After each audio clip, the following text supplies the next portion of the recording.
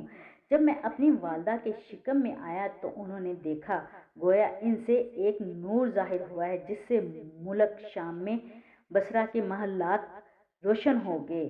حضرت آمنہ رضی اللہ تعالیٰ عنہ سے حضرت حلیمہ سعدیہ سے فرمایا تھا میرے اس بچے کی شان نرالی ہے، میرے پیٹ میں تھے تو مجھے کوئی بوجھ اور تھکن محسوس نہیں ہوئی تھی۔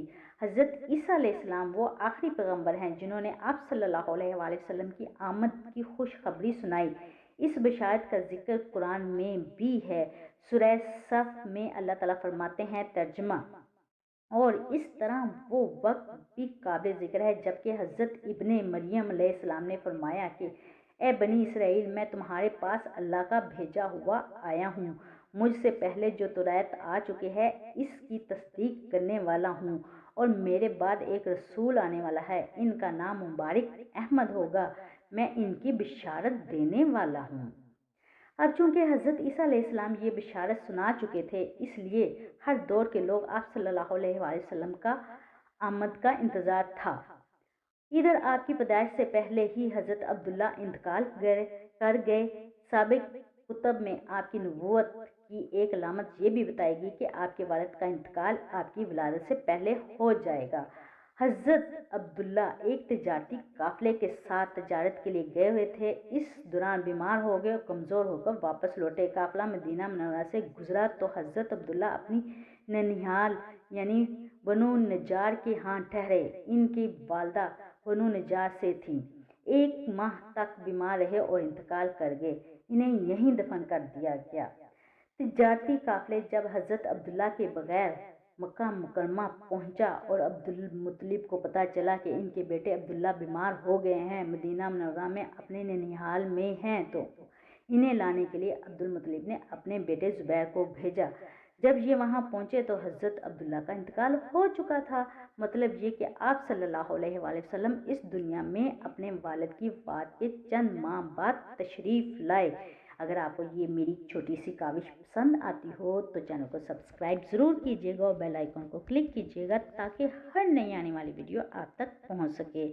امید کرتی ہوں کہ آپ کو یہ والی ایپیسوڈ بھی پسند آئی ہو۔ اچھا سا کمنٹ کر کے ضرور جائیے گا، دعا میں یاد رکھیے گا۔ اللہ حافظ۔